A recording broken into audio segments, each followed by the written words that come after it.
Bismillahirrahmanirrahim.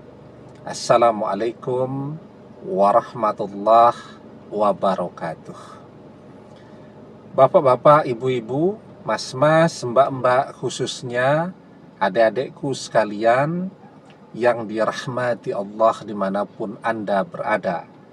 Kembali di Iip Channel bersama saya, Iip Wijayanto. Kali ini kita akan membahas tema 3 hal yang membuat mantan goyah. Dari betul-betul ingin berpisah, jadi ingin balik. Nah, jadi ketika kita ingin mantan kembali, maka pendirian mantan nih yang harus dibuat goyah. Ada 3 hal yang akan membuat mantan dari betul-betul pengen pisah jadi ragu-ragu, jadi goyah pendiriannya. Yang pertama, ketika dia melihat kita tidak peduli dengan perpisahan itu. Jadi kalau kita curhat, meratap, bersedih, menderita di media sosial, kita share perasaan kita itu tidak akan membuat mantan jadi goyah. Yang ada justru dia tambah mantap memilih berpisah, ya. Tetapi ketika mantan melihat di media sosial kita tidak peduli, kita tidak pernah curhat tentang perpisahan itu, kita tidak pernah menyentuh tema-tema tentang perpisahan, kita tetap menjalani hidup kita dengan happy, dengan bahagia, kita tetap berkarya, dan seterusnya. Nah, itu yang akan membuat mantan jadi tambah penasaran, ya. Dia bertanya-tanya tuh, kok bisa ya orang ini tidak terpengaruh dengan perpisahan itu? Ya, apakah jangan-jangan kita sesungguhnya juga menginginkan perpisahan itu karena sudah ada seseorang bersama kita? Nah, itu yang akan membuat mantan tambah penasaran, ya. Nah, jadi kalau kita ingin mantan penasaran, ya jangan sampai mantan tahu apa yang kita rasakan. Tapi kalau semua yang kita rasakan kita share di media sosial kita, ya sudah, mantan tidak ada lagi rasa penasarannya sedikit pun kepada kita, ya. Yang pertama. Kemudian yang kedua, kita memperkuat pesona kita, ya, di media sosial, tentu juga di dunia nyata. Bagaimana caranya memperkuat pesona itu?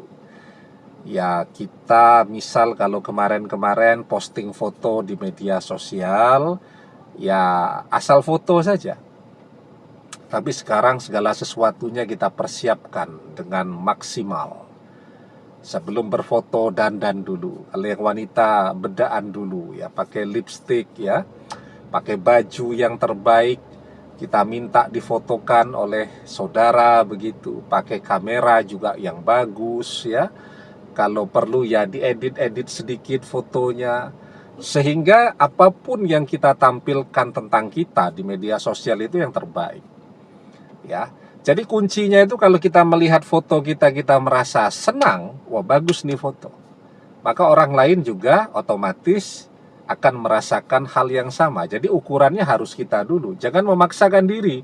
Kalau kita sendiri melihat foto itu, ini nggak bagus nih, foto ini jelek nih, ya orang lain juga akan merasakan yang sama. Nah, jadi sekarang kita memperkuat pesona kita itu di media sosial, ya. Dan itu penting sekali itu.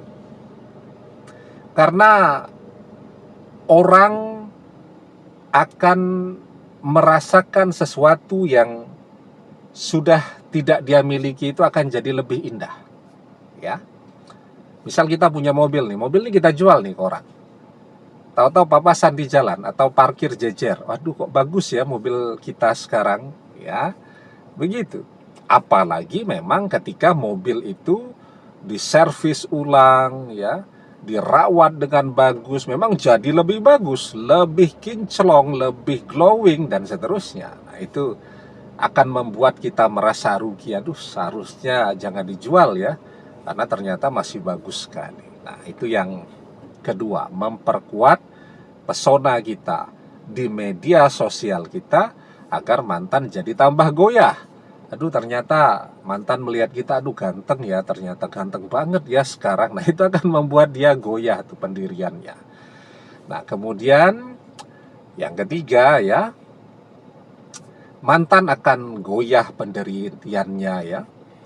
Keinginannya untuk berpisah itu ketika kita goncangkan hatinya, kita getarkan hatinya terus dengan doa-doa kita. Nah, jadi selalu siapkan waktu setiap hari, kalau bisa setiap selesai mengerjakan sholat fardu, untuk memanggil mantan melalui doa-doa kita. Ya, jadi ketika kita berdoa itu, maka mantan juga akan merasakannya. Ketika kita panggil, kita sebut nama mantan di dalam doa kita, mantan akan bergetar tuh, ya, karena kita sedang berada pada puncak energi kita. Ya, ketika kita sholat, kita khusyuk, kita berada pada puncak energi kita. Ya, kita sholat khusyuk artinya kita fokus kepada bacaan-bacaan sholat kita. Selesai sholat, kemudian kita berdoa. Nah, kita masih berada pada puncak energi kita. Nah, saat berdoa itulah, ya, kita berdoa misal menginginkan mobil, maka hati kita menginginkan, pikiran kita membayangkan mobil yang kita inginkan, memvisualisasikannya, lisan kita kemudian menyebutkan keinginan kita. Ketika kita berdoa agar mantan menikah dengan kita, hati kita menginginkannya, kemudian pikiran kita memvisualisasikan pernikahan kita dengan mantan, dan lisan kita menyebutkan doa tadi, ya. Nah, kita sering membahas tuh, dengan pikiran, saat kita memikirkan, apalagi setelah sholat tadi, kita berada pada puncak energi kita, kita dalam doa, maka pikiran kita kan langsung terkoneksi dengan pikiran mantan. Itu namanya interbrain. Penelitian Profesor Dick Bitatum dari University of Sheffield. Pikiran manusia dengan pikiran orang lain itu terhubung seperti halnya wifi. Kita memikirkan mantan dalam doa kita, menyebut mantan, maka pikiran kita dan pikiran mantan langsung terkoneksi, langsung terhubung. Jadi bergetar tuh mantan, ya, setiap kita memanggil dia di dalam doa kita. Dan tidak cuman tergetar tuh, tetapi apa yang muncul di dalam pikiran kita itu juga akan kita pancarkan gambarannya, visualisasinya ke langit. Para malaikat akan melihat tuh apa yang kita pikirkan dan mereka akan mengaminkan doa-doa kita. Nah, itulah kenapa kalau membayangkan sesuatu yang baik itu memang diperbanyak. Karena sesungguhnya apa yang kita bayangkan itu adalah doa.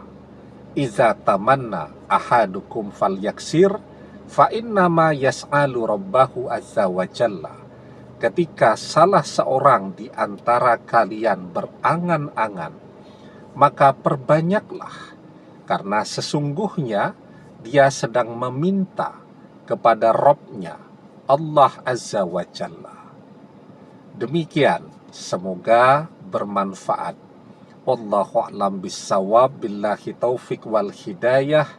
Assalamualaikum warahmatullahi wabarakatuh.